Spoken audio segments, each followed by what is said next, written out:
10편 1절입니다. 시편 7편 1절에서부터 마지막 절까지 제가 봉독해 드리겠습니다.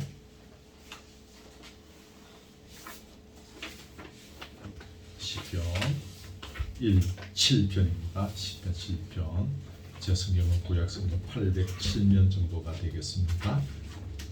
찾으신 줄 알고 제가 봉독해 드리겠습니다. 시편 7편입니다. 여호와 내 하나님이여, 내가 주께 피하오니 나를 쫓아오는 모든 자들에게서 나를 구원하여 내소서. 건져낼 자가 없으면 그들이 사자같이 나를 찢고 뜯을까 하나이다. 여호와 내 하나님이여, 내가 이런 일을 행하였거니와 내 손에 죄악이 있거나 화친할 자를 악으로 갚았거나 내 대적에게서 까닭없이 빼앗았거든 원수가 나의 영혼을 쫓아 잡아 내 생명을 땅에 짓밟게 하고 내 영광을 먼지 속에 살게 하소서. 여호와여, 진노로 일어나사 내 대적들의 노를 막으시며 나를 위하여 깨소서. 주께서 심판을 명령하셨나이다. 민족들의 모임이 주를 두르게 하시고 그 위 높은 자리에 돌아오소서. 여호와께서 만민에게 심판을 행하시오니 여호와여, 나의 의와 나의 성실함을 따라 나를 심판하소서. 악인의 악을 끊고 의인을 세우소서. 어려우신 하나님이 사람의 마음과 양심을 감찰하시나이다. 나의 방패는 마음이 정직한 자를 구원하시는 하나님께 있도다. 하나님은 어려우신 재판장이시며 매일 분노하시는 하나님이시로다. 사람이 회개하지 아니하면 그가 그의 칼을 가시며 그의 활을 이미 당기어 예비하셨도다. 죽일 도구를 또한 예비하시며 그가 만든 화살은 불화살들이로다. 악인이 죄악을 낳으며 재앙을 베어 거짓을 낳았도다. 그가 엉덩이를 파 만듦이여 제가 만든 함정에 빠졌도다. 그의 재앙은 자기 머리로 돌아가고 그의 포악은 자기 정수리에 내리리로다. 내가 여호와께 그의 의를 따라 감사하며 지존하신 여호와의 이름을 찬양하리로다. 아멘. 세상을 살아가다 보니 우리를 괴롭히거나 우리를 미워하는 자들이 더러더러 있다라고 해야 될지 또 많다라고 해야 될지 정답을 내기는 어렵습니다만 그렇습니다. 그런데 그 중에 어떤 사람들은 마치 우리를 원수처럼 대하듯이 하면서 우리에게 고통을 주기도 합니다. 본문은 베냐민 지파 구시라는 사람의 말을 듣고 다윗이 지은 시다라고 되어 있는데, 이 구시가 누군지는 정확하게 잘 알지는 못합니다. 그러나 베냐민 지파라고 하는 것으로 보아서 이 베냐민 지파가 사울의 지파거든요. 사울이 이 지파 소속이거든요.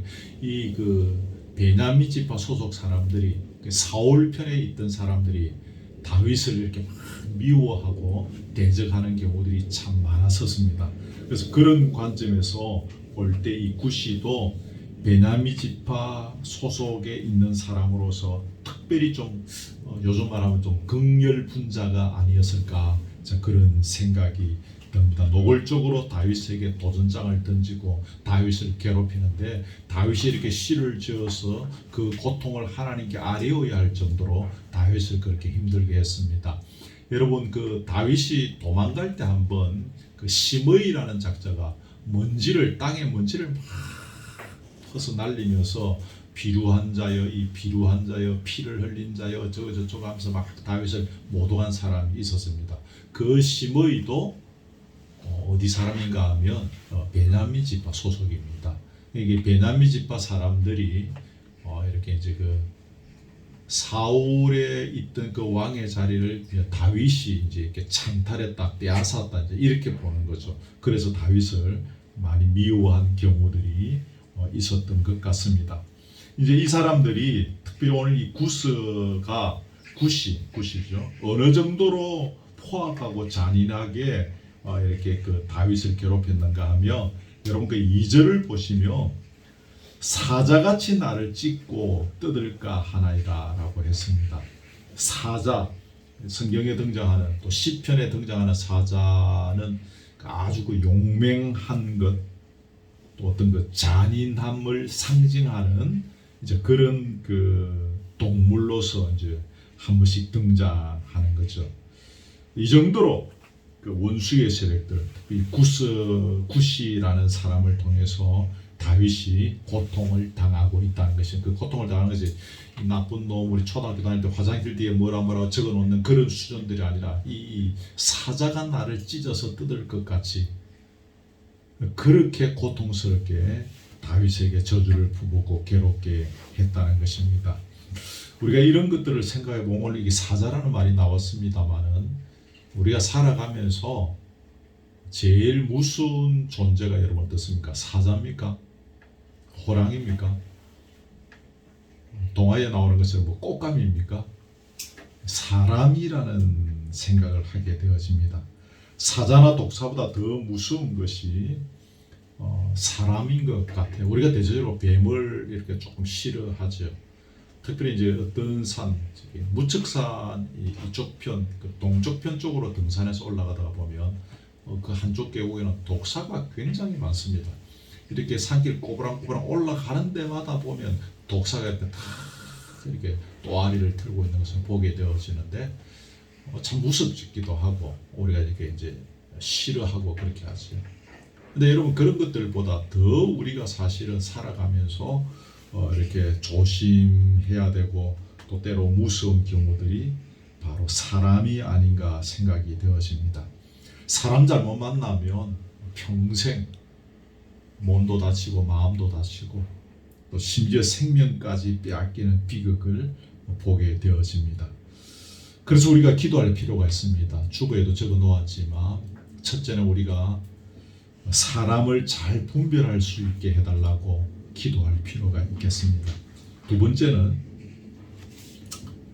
좋은 사람을 만나는 것에 대해서 기도해야 되고 그런 것들을 생각하면 특별히 우리 자녀들이 좋은 사람을 만나는 것, 좋은 배우자들을 만나고 내 아들, 딸이 좋은 친구를 만나고 좋은 스승을 만나고 또 좋은 목회자를 만나는 일들을 위해서 기도해야 합니다. 세 번째는 혹 우리가 악한 사람을 만나게 될지라도 지혜롭게 잘 이겨낼 수 있도록 그의 악함을 나의 선한 것으로 통해서 그에게 선한 영향을 끼칠 수 있는 은혜가 있도록 세 번째 기도 대목도 참 중요한 것 같습니다. 우리가 이런 일들을 위해서 생각날 때마다 기도해야 할 것입니다.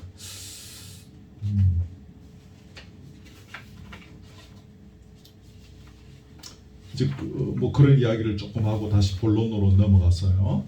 그 이야기를 좀 계속해 보겠습니다. 사울이 그 사람을 보내어서 다윗을 포위하고 잡으려고 이렇게 할 때 다윗이 이제 포위망을 뚫고 이제 도망하면서 노베에 있는 아히멜렉이라는 사람이 있는 곳에 피하다가 다시 또 피난길에 오르고 막 떠납니다. 그때 에돔 사람 도액이라는 사람이 다윗이 온 것을 보고 사울에게 이제 일러주는 거죠. 자기는 부하로서 당연히 하는 일이고 다윗의 입장에서 보면 이제 고자질을 하는 것인데 그것 때문에 사울이 분통이 터져서 그 도액으로 하여금 노베 제사장들 제 기억에 한 80명쯤 되는데 가서 다 죽여버리라. 그런 일들이 일어나게 되죠. 이런 일들이 일어나니까 다윗이 이제 갈 데가 없는 거죠. 그 넓은 하늘에 피할 곳이 없어서 이제 도망 다니는 것입니다. 80명의 제사장들이 한 번에 죽었습니다. 다윗을 이렇게 숨겨줬다는 거. 뭐 숨겨준 것도 아니고 자기 동네 온 건데 그냥 그냥 온 거 그냥 왔구나 뭐 그러고 있은 거예요. 그것 때문에 죽었습니다. 이런 일이 일어나니까 누가 다윗을 숨겨주거나 도와주거나 뭐 환영하거나 그렇게 하겠습니까? 도망갈 데가 없는 것입니다. 아주 절박한 상황이 된 것입니다. 그때 여러분 1절을 여러분 보시면 뭐라고 되어 있습니까? 여호와 내 하나님이여 내가 죽게 피하오니 여호와 내 하나님이 내가 죽게 피한다. 죽게 피한다. 피할 데가 없는 것입니다. 어느 누구도 자기를 환영해 주지 않고 숨겨주지 않는 것입니다. 내가 죽게 피합니다. 여러분이 내가 죽게 피한다, 죽게 피한다라는 이 표현 속에서 우리가 몇 가지를 생각할 수 있는데, 하나는 내가 다른 곳에 피하지 않겠다는 것입니다. 죽게 피하겠다는 것은 다른 곳에 피하지 않겠다. 이 방공호에 숨었다가 좀 위험할 것 싶으면 또 저쪽 방공호에 숨거나 뭐 그렇게 하지 않겠다는 거죠. 다른 곳에 피하지 않겠다. 다른 어떤 곳에서도 답이 없다는 것을 인정한다는 그 말이죠. 그죠? 내가 죽게 피한다. 다른 곳에서는 답이 없다는 거예요. 내 인생의 답은 주님밖에 없다는 것입니다. 주께서 나를 숨겨주실 것이고, 주께서 나를 숨겨주시면 사울은 나를 찾을 수 없을 것이다. 이것을 인정하고 믿는 것입니다. 이런 생각들을 할 때 우리가 두 번째로 이 표현을 통해서 우리가 기억하게 되어지는 것은, 이렇게 죽게 피한다, 다른 곳에 피하지 않겠다, 다른 어떤 곳에도 답이 없다는 이 고백 속에는 뭐가 들었습니까? 나를 향한 주의 사랑과 주의 능력을 확신하는 것이 전제에 깔려 있는 것입니다.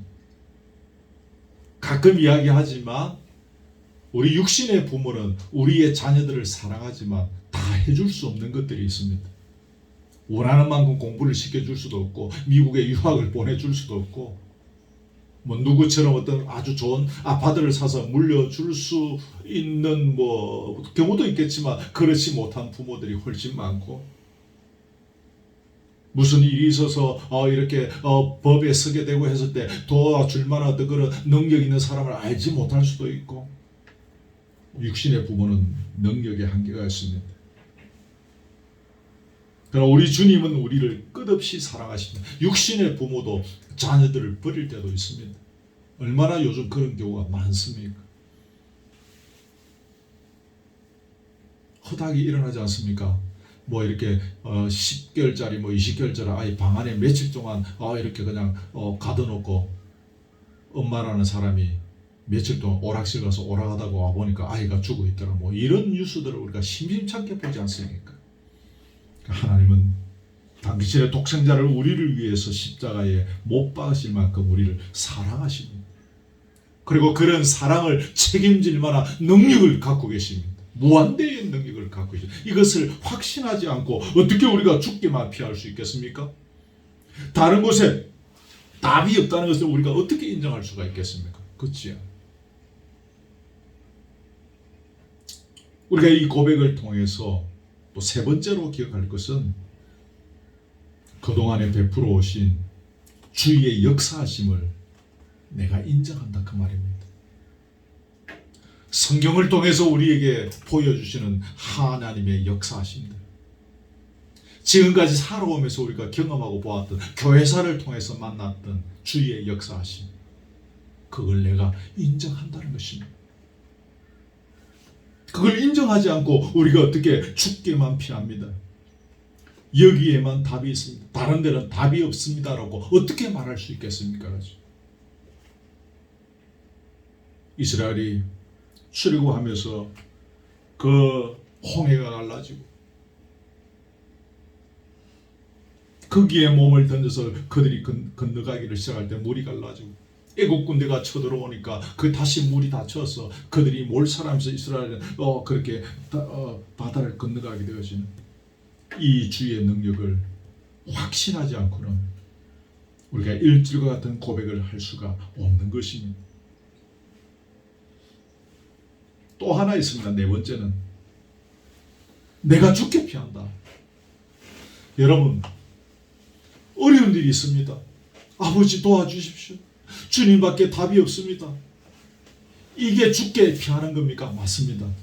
죽게 피한다는 것이 이렇게 어려울 때 도와주십시오. 주님밖에 답이 없습니다. 주님 말고 어떻게 누가 해주겠습니까? 우리 아버지도 돈이 없고 우리 삼촌도 돈이 없고 능력이 없고 죽게만 해줄 수 있습니다.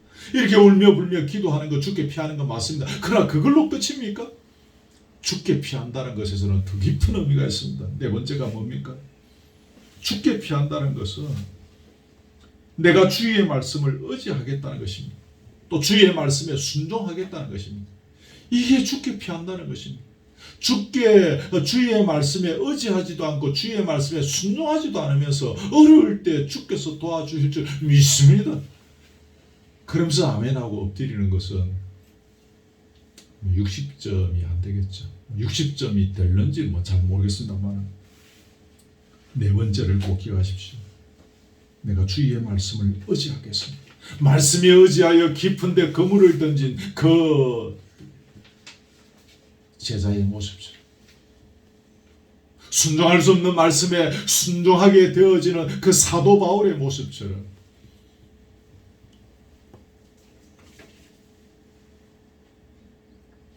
내 하나님이여 내게 주께 피합니다. 그때 이 고백이 있는 것입니다.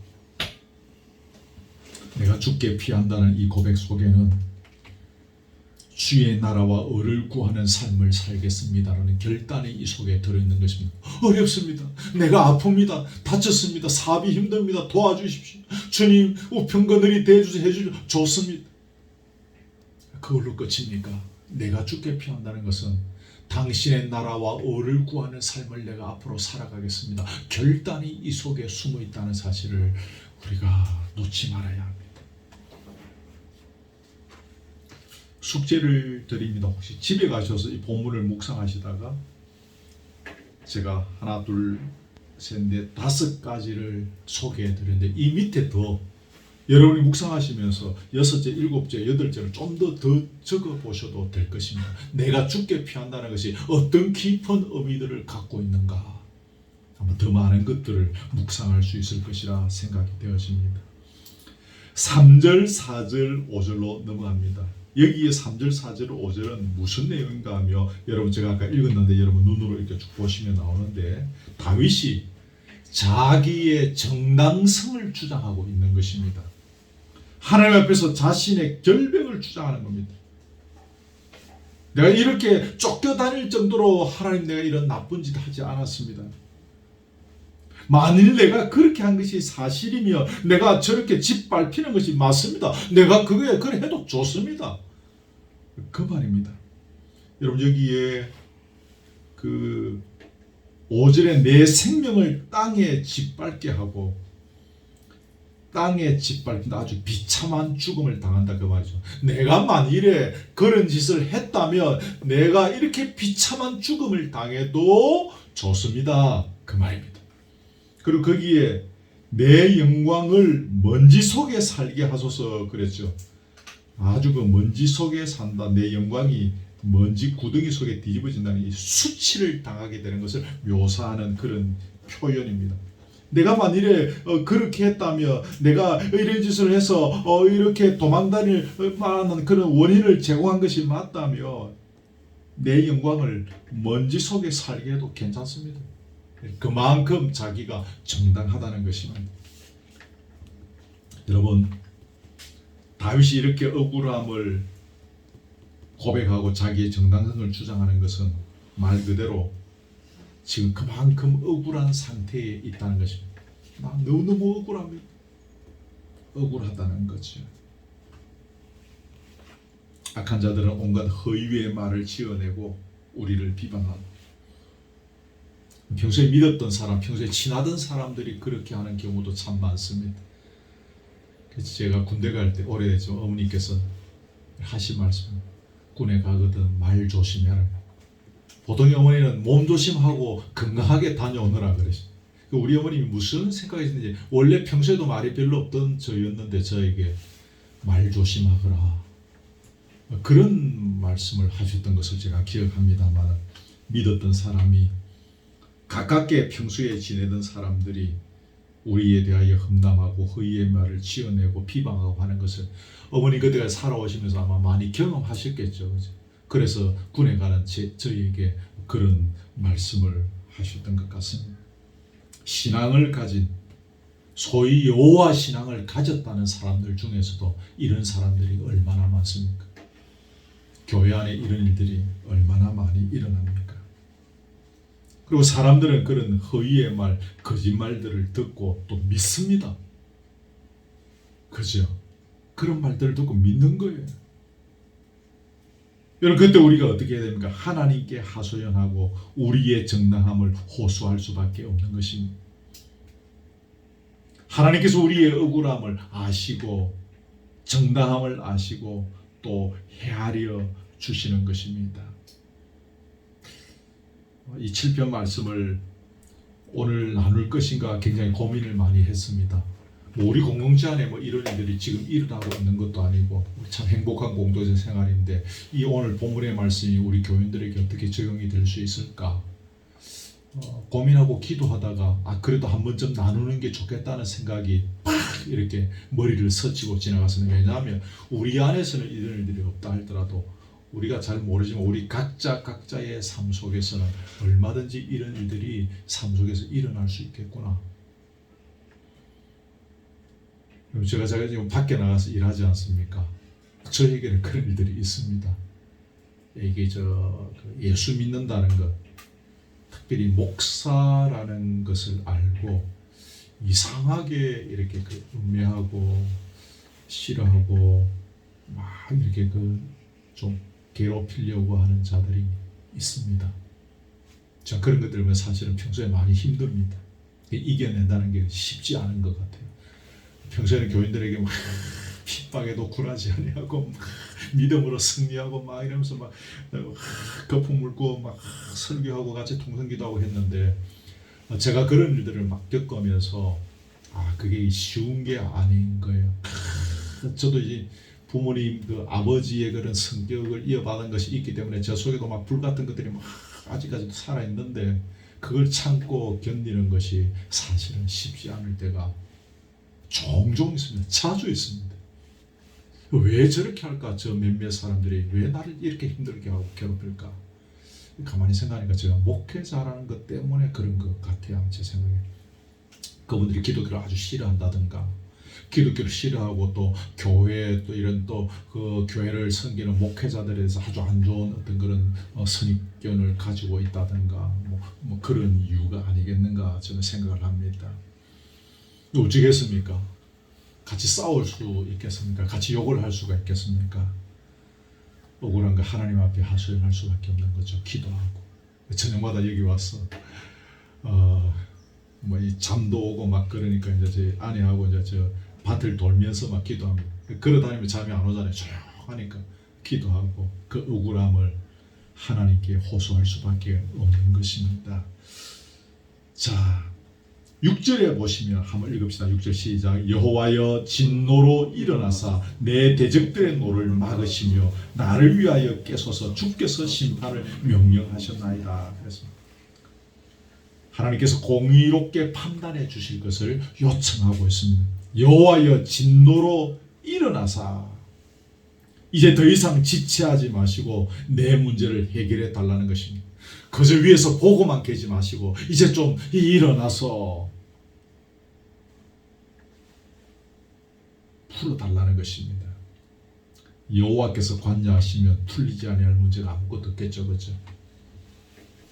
우리 가정에 일어나는 일들, 우리 부부도 평생 싸우지 않고 막 이렇게 행복하게 지내기가 쉽지 않지 않습니까? 부부 사이에 일어나는 일들, 부모와 자식 간에 일어나는 일들, 또 우리가 밖에서 만나게 되는 우리가 외부의 수많은 사람들과의 관계를 통해서 일어나는 일들 무엇이라 할지라도 하나님께서 관여하시면 다 풀리고 해결되어지겠지요. 여호와여 일어나사라는 것입니다. 나를 위하여 깨소서라는 표현이 거기 6절에 깨소서. 이 말은 잘못 들으면 하나님께서 지금 주무시고 계시니까 일어나십시오라는 의미로 들릴 수 있습니다. 그 말은 아닙니다. 이게 무슨 말인가 하면 여러분 그 관청은 아침에 해 뜨면 일하지 않습니까? 우리로 치면 9시 그죠? 해가 뜨고 정해진 그런 시간에 대해서 일을 하다가 또 해가 질 무렵에는 문을 닫고 그렇게 하지 않습니까? 그것을 이야기합니다. 불의의 세력이 지금 이렇게 나를 괴롭히고 힘들게 하고 나를 죽이려고 사자같이 뜯어먹으려고 옮겨 사는데 하나님 아침이 되려면 아직 멀었는데 그때까지 기다리 마시고 이 밤중에 주로 이제 새벽에 그런 일들이 많습니다만 지금 이 사건을 심리해 주셔서 여기에서 벗어나게 해달라 그런 뜻입니다. 지금 아침까지 기다리지 마시고 지금 해달라는 것입니다. 여러분, 여러 가지 많은 경우에 설교의 서두에 말씀드린 것처럼 우리를 어떠한 이유로 미워하거나 우리를 싫어하거나 과도하게 우리를 괴롭히려고 하는 자들,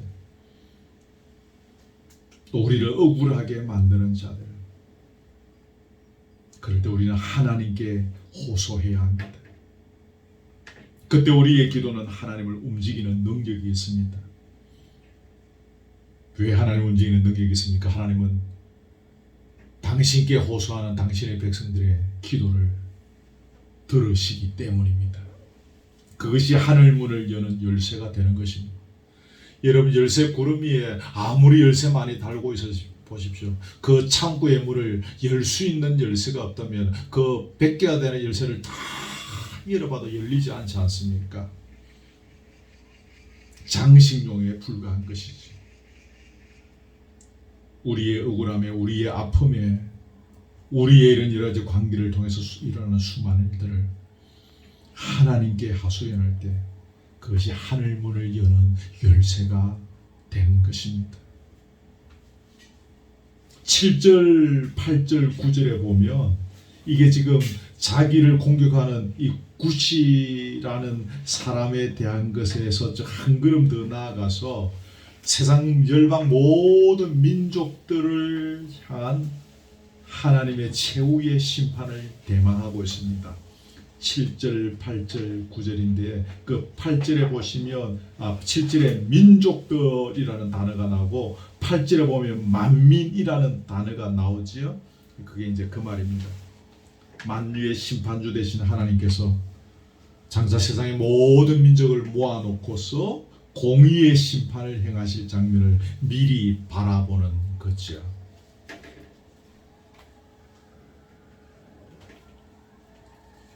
하나님 우리를 다스리시지만 또 하나 중요한 것은 무엇입니까? 심판하시는 분이십니다. 왕이신 예수님은 우리의 왕이시고 우리를 다스리십니다. 그러나 왕이신 예수님이 하시는 또 한 가지 중요한 일은 무엇입니까? 심판주이십니다. 심판하십니다. 궁극적으로 주님께서 이 땅에 다시 오시는 그날 세상을 심판하시게 될 것입니다. 물론 가깝게는 우리가 살아가는 이 삶의 연속선상에서도 얼마든지 주님은 주님의 방법으로 이 세상을 향하여 심판하고 계십니다. 저는 그런 것들이 눈에 보입니다. 그러나 더 궁극적으로 바라볼 때 주님께서 다시 오시는 그날 이 세상을 주께서 심판하시게 될 것입니다. 이때 여러분 중요한 것이 한 가지 있습니다. 우리도 다 기억해야 되는데 거기에 보면 9절에 하반절입니다. 하나님이 사람의 마음과 양심을 감찰하시나이다 그랬습니다. 무슨 말입니까? 하나님은 외형을 보고 판단하는 것이 아니라 사람의 내면 중심을 보시고 판단하신다는 것입니다. 여러분, 하나님의 판단이 항상 올바를 수밖에 없는 이유가 뭡니까? 우리의 판단은 때로 틀릴 때가 있습니다. 그렇죠? 법원에서 재판을 하시는 판사님들의 판단도 그분들이 바르게 하시겠지만 완벽하게 옳은 것은 아닐 수 있습니다. 때로 그런 경우들 있죠. 나중에 보니까 틀린 경우들 드러나지 않습니까? 그렇죠? 20년 지난 뒤에 그 살인자가 다른 범인이 나타나서 살인 놈이 벗겨지는 경우들도 있지 않습니까? 근데 하나님의 판단은 항상 옳습니다. 왜 옳습니까? 하나님이시기 때문에. 하나님의 판단이 항상 옳다는 어떤 근거가 뭡니까? 방금 이야기한 겁니다. 하나님은 중심을 보시기 때문입니다. 검사는 외면적인 증거를 가지고 끌어모아 가지고 그 사람을 기소하고 그 사람을 그래서 이제 재판받게 합니다. 법원은 그것을 보고 그 근거들을 보고 그렇게 해서 그 사람에게 어떤 판결을 내리죠. 중심을 보지는 못합니다. 검사도 중심을 보지 못하고 판사도 사람의 중심을 보지는 못합니다. 그러니까 하나님은 중심을 보시기 때문에 하나님의 판단은 항상 옳은 것입니다. 아멘. 중심을 보시는 하나님. 상벌이라고 그러죠. 상과 벌을 주시는 하나님이 정확하게 상벌하시는 거죠. 다윗이 이렇게 선택된 중요한 이유가 뭡니까? 중심을 보시는 하나님께서, 아버지는 그 위에 첫째 아들부터 일곱째 아들까지 그 아들들을 쭉 봐서 첫째 아들 안 되니까 둘째 아들, 둘째 아들 안 되니까 셋째 아들, 말째 아들은 여덟째 아들 다윗은 들에서 니는 양 지키고 있어라. 하나님은 중심을 보시기 때문에 그 아들을 데리고 오너라 하는 것입니다. 신약에서 우리 예수님의 가르침의 핵심도 뭡니까? 숨은 동기를 중요하게 보셨던 것입니다. 구약에서 십계명은 남자와 여자가 부적절한 관계를 맺고 이런 것만 안 하면 7계명을 지키는 것입니다. 그 예수님은 뭡니까? 여자를 보고 음욕을 품는 자마다 다 7계명을 범한 것이다. 형제를 때려 죽여야 살인죄를 범한 것이 아니라 뭡니까? 형제를 향하여 미워하고 이런 것까지. 그게 미움이 드러납니까? 마음에 있는 건데 예수님은 마음의 숨은 동기가 중요하다라고 말씀하셨습니다. 여러분,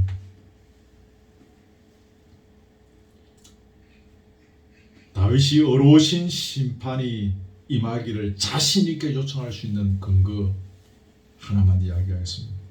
8절 보시면 하반절에 여호와여 나의 의와 나의 성실함을 따라 나를 심판하소서.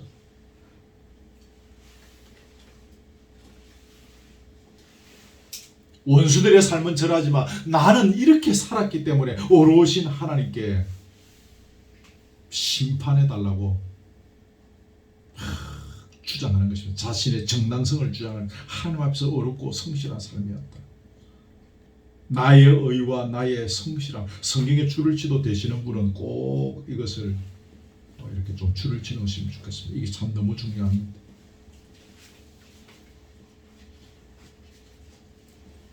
성도의 영적인 능력은 거룩하고 의로운 삶과 직결되어 있습니다. 외형적으로 크다란 이런 교회를 다녀야 되고 어떤 직분을 걸쳐야 되고 교회를 오래도록 다녀야 되고, 그것이 성도의 영적인 능력과 직결되지 않습니다. 한국교회 교인들은 자꾸 착각하고 있습니다. 성도의 영적인 능력은 거룩하고 어려운 삶과 직결되어 있습니다. 나의 의와 나의 성실함. 그러기에 우리는 평상시에 경건의 능력을 배양해야 하는 것입니다. 우리가 평상시에 경건의 능력을 배양하는 것이 하나님께 정당하게 나아갈 수 있는 원동력이 되는 것입니다. 아멘. 물론 우리가 힘들고 어렵고 고통스럽고 이것저것 아무리 해봐도 되지 않을 때 우리는 옛날 찬송가 33발장 선부에 의지없습니다 손들고 옵니다 그러면서 울면서 주께 나갈 수 있습니다. 우리가 그렇게 나갈 때 주께서 우리의 눈물을 보시는 것은 맞습니다만은 그것보다 더 당당하고 떳떳하게 우리가 주님 앞에 소신껏 나아갈 수 있는 원동력이 우리가 평소에 우리의 경건의 능력을 배양해 나가는 삶을 사는 것입니다.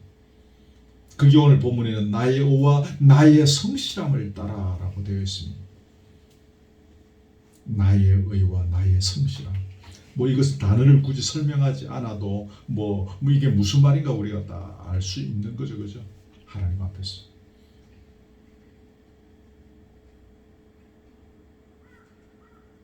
(10절) (11절입니다) 하나님께서는 정직한 자의 방패가 되어서 지켜주신다는 것이나 11절 나의 방패는 마음이 정직한 자를 구원하시는 하나님께 있도다. 나의 방패를 하나님께서 갖고 계신다는 것입니다. 내가 막아야 될 것이 많은데 나는 힘이 없어서 그것을 막을 수가 없습니다. 내 방패는 흙으로 만든 지푸라기 방패입니다. 하나님께서 나의 방패가 되어주시고 하나님이 나의 방패를 또 갖고 계시기도 하셔서 구시와 같은 저런 악랄한 자의 공격에서 또 어떠한 인생의 위협 속에서 방패가 되어서 나를 지켜주신다는 것입니다. 자, 여러분, 여기에서 하나님 앞에서 정직한 것, 여기 마음이 정직한 자를 구원하시는 하나님께 있도다 라고 했는데, 여기 하나님 앞에서 정직한 것이 뭘까요? 우리가 선생님 앞에 어머니 앞에서 거짓말하지 않는 것, 뭐 이런 걸까요? 하나님 앞에서 정직한 것. 여러분, 하나님 앞에서 정직한 것이 뭘까요? 외식적인 신앙생활을 하지 않는 것이 하나님 앞에서 정직한 것입니다. 형식적인 신앙생활을 하지 않는 것이 하나님 앞에서 정직한 것입니다. 저는 어릴 때 5살 많은 누나 손잡고 그때 그 집을 나서면 어머니가 그 1원짜리 혹은 조금 크니까 이제 10원짜리, 5원짜리 동전을 주셨어요. 그 헌금하라고. 그걸 손에 콕 쥐고 잊어버리면 안 되니까 교회가 상당히 멀었습니다. 거기까지 어머니, 누나 손잡고 주일학교를 가는 거예요. 한 손에는 누나 손잡고 한 손에는 동전을 딱 쥐고 그 지나가는 코스가 있는데 저 밑에 내려가면 그 봉학초등학교 위에 그 늘 길가에 이제 휴일이니까 사람들이 앉아 있잖아요. 그 어떤 아저씨가 그래요. 저 아이들은 일요일마다 손에 동전을 콕 쥐고 어디 가는지 모르겠다. 일요일마다 그 자기 집 앞을 지나가니까 그 잊어버리면 안 되는 거예요. 그 동전 왜 가져갑니까? 헌금하려고. 선생님이 이제 공부할 때 출석 부르고 헌금하고 요절 예고할 때 이제 그거 내야 되니까. 저는 이렇게 신앙생활을 해왔습니다. 물론 그게 나쁘다는 뜻은 아닙니다. 성실하게 잘 배우기는 잘 배웠는데 그렇게 하는 것이 잘하는 것이라고 해서 생각했습니다. 그것도 제가 잘하면서 도둑질 안 했겠습니까? 제가 뭐 훔친 거 있습니다. 눈과 사탕 가게에 가서 내가 훔친 적이 있습니다. 그렇게 신앙생활을 하면서 또 거짓말 안 한 적 제가 있겠습니까? 지금 기억나지 않습니다만 거짓말들을 했었던 것 같아요. 그런 것들은 저에게 아무 문제가 되지 않는 거예요. 누나 손 꼭 잡고 주일마다 교회 가고 연말에 뭐 많이 받아서 그거 가지고 또 학용품으로 다음 학기에 쓰고 그런 것이 신앙생활을 잘하는 것이라고 배워왔고 그렇게 우리가 커오고 또 그런 세대였었죠. 외식과 형식적인 신앙생활은 하나님을 속이는 것입니다.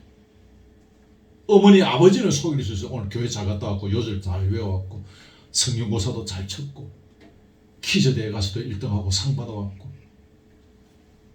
중심을 보시는 하나님께는 우리가 속이는 것이 되는 것입니다.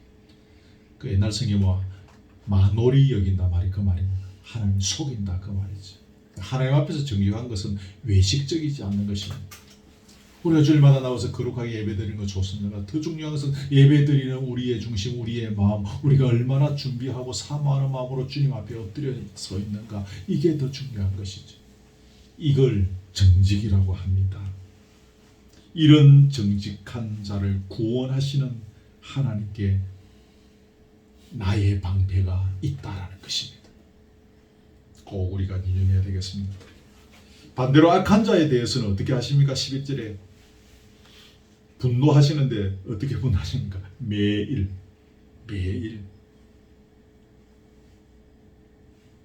하나님은 한시라도 악을 묵과하지 않으시는 분이라는 말입니다. 매일 분노하신다는 것은 악을 하나님은 묵과하시지 않습니다. 우리가 볼 때는 악을 가만히 그냥 보고 계시는 것처럼 보입니다. 그렇죠? 그럴 때가 많죠. 그럼 하나님은 한시라도 악을 묵과하시지 않는 것입니다. 하나님의 방법대로 하나님의 스케일대로 악에 대해서 분노하고 계시는 것을 기억하십시오. 구체적으로 어떻게 분노하시는가 잠깐 우리가 볼 필요가 있는데요.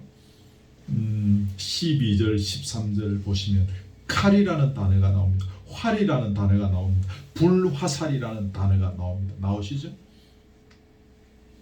칼, 단번에 잡을 수 있는 칼입니다. 아브라함이 그 아들을 잡으려고 할 때 칼을 들고 확 내리치려고 했지 않습니까? 한 번에 그냥 박살을 낼 수 있는 무기입니다. 활을 어떻게 했다고 했지요? 이미 당겨 예비하셨도다. 당겨 놓으셨다. 활력 어찌된 거 딱 당겨서 쏘죠, 그죠? 당겼습니다. 요거 이제 저 오른손을 놓기만 하면 활이 날아가는 겁니다. 살이 날아가는 거죠. 순식간에 곧 적시로 적군의 심장을 관통하게 될 것이다 그 말입니다. 이 무시무시한 말입니다. 불화살, 화살인데 불화살입니다. 불이 타는 화살이죠. 그 화살을 맞으면 어떻게 되겠습니까? 불타서 다 소멸하는 것입니다. 다 태워버리는, 흔적도 남기지 않고 태워버리는 그런 무서운 불화살인 것입니다. 하나님의 분노는 우리의 기도를 들으시고 응답하시는 하나님의 응답이 이렇게 무서운 것입니다. 14절, 15절, 16절은 좀 참고로 그냥 쭉 보시면 되겠는데, 그 악인들, 다윗을 괴롭히는 그 악인들의 모습들을 이야기합니다. 죄악을 낳고 거짓을 낳는다. 이 무슨 말입니까? 악한 자가 한번 악을 저지르게 되면 그 악에 대한 중독이 생기게 되어지고, 그래서 점점 더 심하게 악을 행하게 된다, 그 말입니다. 마약을 한번 복용하면 친구가 하니까 한 번만 한번 해볼까. 근데 그게 참 신기하고 재미있는 것입니다. 한 번만 더 할까. 그러다가 이제 빠지는 것입니다. 그렇게 착하고 순하게 생겼던 우리 그 영화배우, 그분이 지금 그 마약과 관련해서 지금 뉴스에 크게 나오고 있지 않습니까? 그분도 처음부터 그러지는 않았을 것입니다. 한번 하다가 보니까 중독이 되니까 빠져나올 수가 없는 거죠. 나중에는 웬만한 악한 짓을 하고도 마음이 만족이 되지 않을 정도로 악하게 되어지는 것입니다. 15절, 결국 웅덩이를 파서 지가 빠지는 것입니다. 나를 빠뜨리려고 웅덩이를 파는데 자기가 빠진다, 그 말입니다. 그 대표적인 사람이 지난주에 살펴봤던 누굽니까? 하만이라는 사람이죠. 모르드게를 달려고 높은 장패를 준비하는데 거기에 누가 달려서 자기가 달립니다. 16절은 15절과 동일한 의미입니다. 악한 것에 대한 응분의 대가가 결국 어디로? 자기에게로, 나에게로 돌아온다. 부메랑이 되어서 다시 돌아온다. 그런 말입니다.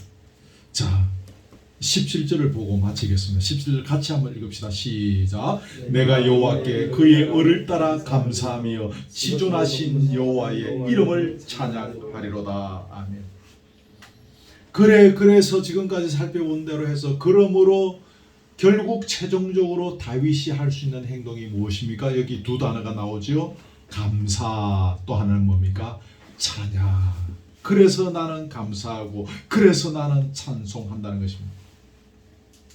아직까지 상황은 바뀌지 않았습니다. 그러나 하나님께서 이렇게 해 주실 것을 확신하기 때문에 그 확신 속에서 뭐가 나옵니까? 감사가 나오고 찬양이 나오는 것입니다. 서두에 했던 이야기를 아까 처음에 했던 이야기가 있었죠. 주의 사랑을 확신하고 주의 능력을 확신하는 것, 주의 역사하심을 인정하는 것. 이런 확신 속에서 감사와 찬양이 나오게 되어지는 것입니다. 아까 말씀드린 것처럼 이 7편을 우리가 한번 언급을 해야 될 건지를 고민을 많이 했습니다. 고민을 하다가 하게 되어졌다라고 아까 말씀드렸는데, 눈에 보이는 우리가 어떤 당장 어떤 억울함들 이런 것은 없는 것 같지만은, 또 우리 삶의 소소한 부분들 속에서, 또 앞으로 일어나게 되어질 또 여러 가지 많은 일들 속에서 오늘 7편의 말씀도 충분히 우리가 기억하고 좀 더 적용하고 엄미해 볼 수 있는 부분들이 있겠다라는 생각이 많이 들었습니다. 그래서 나누었습니다. 혹 지금 당장에는 우리 각자의 삶에 억울한 일도 없고, 나를 괴롭히는 자들도 없고, 나를 미워하는 자들도 없는 평단의 삶을 살고 있다 할지라도, 또 여러 가지 의미에서 우리에게 주시는 하나님의 음성이 있지 않겠나 싶습니다. 기도하시는 가운데 지혜롭게 오늘의 말씀을 또 다 적용하셔서 승리하는, 17절 맨 마지막에 있는 것처럼 감사와 찬양이 있는 승리가, 이게 승리입니다. 우리가 감사할 수 있고 찬양할 수 있다는. 제가 나가서 당하는 그런 여러 가지 일들이 좀 있습니다. 지금도 계속 일어나고 있습니다. 근데 그 속에서 제가 뭐 해야 됩니까? 감사하고 찬양하고, 이게 돼야 이제 제가 이제 이 하나님 앞에서 제가 단련되어지고 성숙되어져 가는 거예요. 아마 이런 일들 때문에 하나님께서 저에게 또 이런 상황들을 겪게 하시는 것 같아요. 어떨 때는 일하는 것이 참 고달플 때가 있습니다. 주일 막 이러고 나면 월요일날 쉬고 싶고 그죠? 전에처럼 성경도 좀 더 많이 읽고 싶고 기도 시간도 좀 더 많이 가지고 싶고 책도 좀 더 많이 읽고 싶고 막 글도 쓰고 싶고 막 그럴 때가 있습니다. 피곤하다 막 그럴 때가 있습니다. 그럼 오늘 본문과 연관되어서 생각해 보면 하나님께서 이런 상황들 통해서 나에게 감사와 찬양이 터져 나오기를 바라시고 나를 훈련시키고 계시는 과정이구나. 그래 생각하면 또 감사한 거죠, 그죠?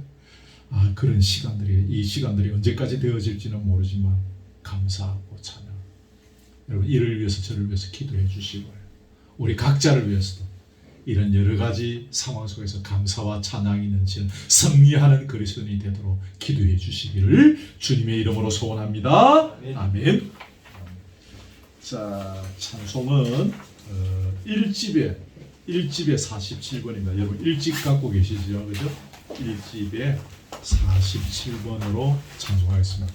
찬송을 고르다가 뭘 택할까 고민하다가 47번을 택했습니다. 47번입니다.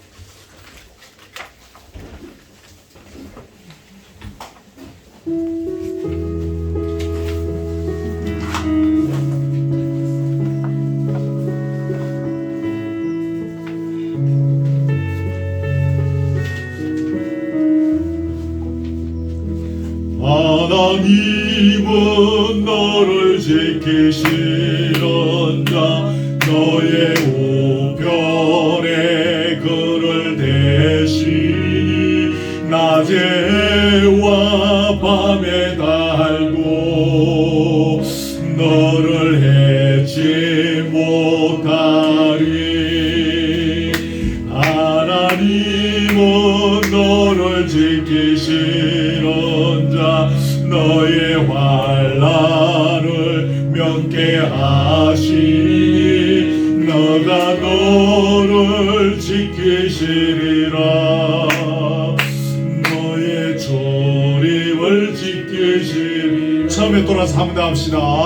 하나님은 너를 지키시는 자 너의 우편에 그를 대시니 낮에와 밤에 달도 너를 해치 못하리. 하나님은 너를 지키시. 아멘. 너의 환난을 면케하시니 그가 너를 지키시리라. 너의 조림을 지키시리라.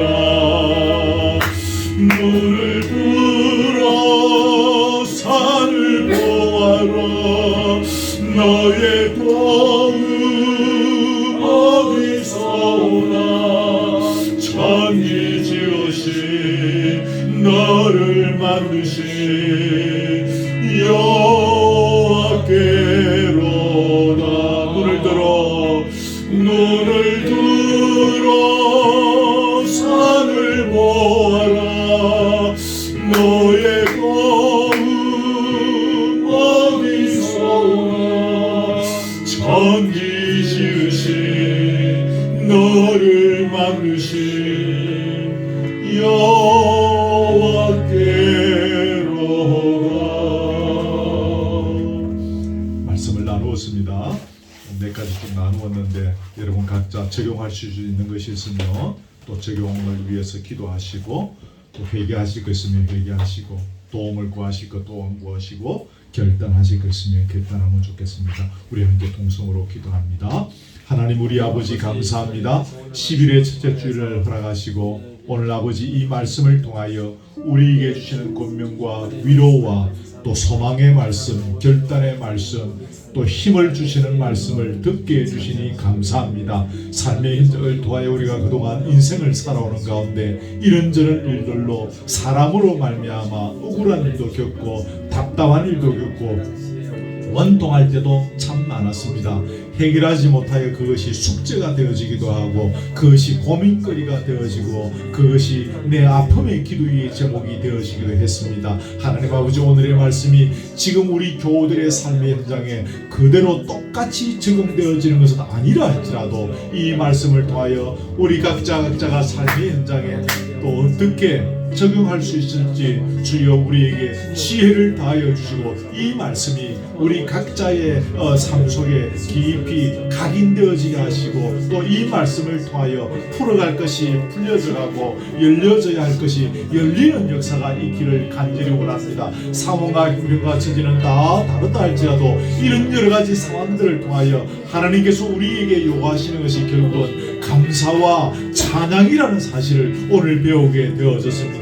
이런 일들을 행할 때는 고통스럽고 힘들고 아프고 피하고 싶을 때가 참 많은 것이 사실입니다만 이런 일들을 통하여 내가 훈련받고 내가 연단받고 내가 단련되어져서 결국은 여호와 하나님을 찬양하며 여호와 하나님께 감사하는 이 놀라운 신앙의 성숙의 자리에 서기를 원하시는 주님의 음성을 듣습니다. 종을 불쌍히 여겨주옵소서. 종에게 은혜를 베풀어 주시고 긍휼히 여겨주시고 성령의 충만함을 다하여 주옵시며 오늘의 말씀을 나의 삶에 잘 적용하며 감사와 찬양이 넘치는 인생의 걸음을 걸어나갈 수 있도록 인도해 주시기를 원하고 원망과 불평 때로 사람을 향하여 저주하기 이전에 주님 앞에 이 억울함을 내어놓고 이 답답함을 내어놓고 철저히 기도하는 자로 서게 하시고 그 기도의 무릎이 마르지 않도록 인도하여 주시옵소서. 우리 교우들도 이 말씀을 각자의 삶의 현장에 지혜롭게 적용하는 시간들이 되기를 바라고 그 형편과 처지와 상황이 어떠할지라도 결국 우리의 입술을 통하여 우리의 삶을 통하여 감사와 찬양이 넘치기를 원한다. 특별히 오늘 말씀을 통하여 중심을 보시는 하나님을 말씀하셨습니다. 주님 앞에서 정직한 것을 말씀하셨습니다. 우리의 예배 드리는 숨은 동기들, 우리가 서 있는 이 숨은 동기와 우리의 중심을 보시는 하나님 앞에서 다시 한번 우리가 불현듯 우리의 자세를 여미며 바로 서가는 결단하는 시간들 되게 하여 주옵소서. 중심을 보시는 하나님, 외형을 중요히 여기지 않는 하나님 앞에서 우리 그루터기가 교회가 늘 깨어서 중심을 보시는 하나님 앞에서 바로 서가는 신앙 공세가 될 수 있도록 우리를 인도하시고 간섭하여 주시옵소서. 하나님 아버지, 11월 첫째 주일 예배를 드립니다. 찬양을 통하여 우리의 심령을 주께 드리며 또 위로받고 소망을 갖게 하심을 감사하고 말씀을 통하여 또 우리가 당한 처지와 형편 속에서 어떻게 살아가야 할지를 교훈해 주심을 감사합니다. 오늘의 말씀이 지금 당장 우리의 삶에 그대로 적용되어지는 것은 아니라 할지라도 우리 각자의 주어진 삶의 현실 속에서 오늘의 말씀을 어떻게 적용할 수 있을지를 우리에게 지혜를 주심으로 알게 하여 주시옵소서. 혹 사람으로 말미암아 억울한 일들을 겪고 혹 사람으로 말미암아 마음에 깊은 상처를 갖게 되어진다 할지라도 오늘 말씀을 붙잡고 주님께 철저히 엎드려 기도하면 그럴수록 더욱더 주님 앞에 우리의 정당성을 호소하는 데 부족함이 없도록 우리의 의와 우리의 성실함으로 주님 앞에 설 수 있도록 인도하여 주시고 끝내는 감사와 찬양이 우리의 입술을 통하여 터져나오는 귀한 열매 맺는 성리의 삶을 걸어가게 해 주시옵소서. 귀한 예물을 주님 앞에 드립니다. 이 예물도 주님 받으시고 하나님 장부에 기록하시면 늘 기도드리옵는 대로 우리가 예물을 드릴 때 감사와 기쁨과 자원함으로 드리는 예물이 되게 하여 주옵소서. 출탄 우리 가정이 있습니다. 기억하시고 돌아오는 시간까지 은혜의 장중에 붙잡아 주시며 하나님께 감사하며 찬양하는 여행의 시간이 되도록 인도하여 주옵소서. 우리 예진이 또 오늘 몸이 불편하여 예배의 자리에 나오지 못했습니다. 어린 딸이 학업에 또 열심을 품느라 또 여러 가지 많은 인생의 공부들을 하느라 많이 육신이 힘들고 피곤할 때가 있습니다. 주께서 그 딸을 기억하시고 머리부터 발끝까지 만지셔서 깨끗이 피곤한 몸들을 치료해 주시고 알지 못하는 그런 몸의 약함들도 있다면 주께서 치료해 주시기를 원하오며 또 영적인 세계도 강화되어져서 주의 나라와 영광을 위하여 살아갈 것을 다짐하고 결심하고 준비하는 이 복된 젊은 세월 되게 하여 주시옵소서. 오후의 자리에 함께 하시고 성령의 교제와 감사와 기쁨이 있는 자리 되게 하옵소서. 예수 그리스도의 은혜와 하나님의 사랑과 성령의 교통하심이 오늘 주신 말씀을 기억하며 억울함, 때로 답답함 혹은 고통스러운 삶의 순간들이 있다 할지라도 우리의 정당함을 주님 앞에 내어놓을 만큼 내면을 보시는 주님 앞에서 더욱 뜻이 의와 성실함으로써 가는 가운데 결국에는 이 모든 일들을 통하여 감사와 찬양의 열매로 승리하기를 원하는 사랑 우리 교우들 머리 위에 지금부터 영원토록 함께 있을지어다. 아멘. 아멘. 아멘. 할렐루야. 우리 아버지 감사합니다. 말씀을 통하여 위로하시고 또 주님의 계획을 소개해 주심을 찬양합니다. 우리 모두 말씀을 통하여 점점 자라나갈 수 있도록 인도하시옵소서. 오후의 자리에 성령의 강력한 역사가 머무는 시간 되기를 소원합니다.